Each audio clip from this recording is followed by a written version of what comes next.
Singapore's manufacturing sector is looking to hire more than 6,300 people in an effort to support growing industries. Job openings have doubled compared to August. Even the hard-hit marine and offshore sector is hiring. And Chloe Chu has more. Amid the raging COVID-19 pandemic, Singapore's manufacturing sector continues to expand, with biomedical and electronics driving growth.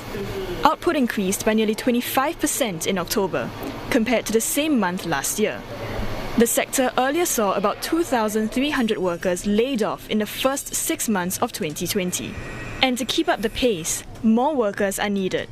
There are more than 10,000 opportunities available, including jobs, company attachments and traineeships across various sectors, most coming from electronics, precision engineering and food manufacturing. The marine and offshore subsector was hit especially hard. First, oil prices have been fluctuating since 2014. Second, because of restricted air travel, there is very low demand for oil. Even then, the sector is hiring. During a visit to Sembcorp Marine, Manpower Minister Josephine Teo says about 700 jobs are still waiting to be filled in the marine and offshore subsector. However, Sembcorp declined to say how many openings were fielded by them. But the Manpower Minister says these opportunities arose because of the subsector's foresight. In recent years, companies have upskilled its workforce and pivoted to new and more sustainable growth areas, such as liquefied natural gas and offshore wind power. The companies have a plan and they need to have people to help them to move towards that plan.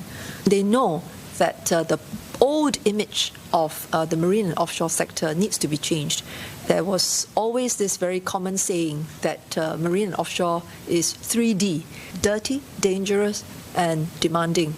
But that is changing because the companies are seeing opportunities presented by technology. The new 3D will be decarbonization and dealing with disruption and also digitalization.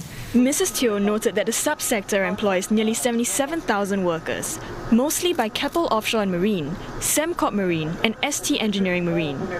They are supported by an ecosystem of smaller firms that supply the yards with manpower and other components. This industry does not work on the basis whereby the bigger companies like Keppel doing things by themselves. They always have a network or ecosystem of suppliers. The process of transformation is not just done by the Queen Bee companies. This is how the big companies help the local SME to raise their game for the new projects.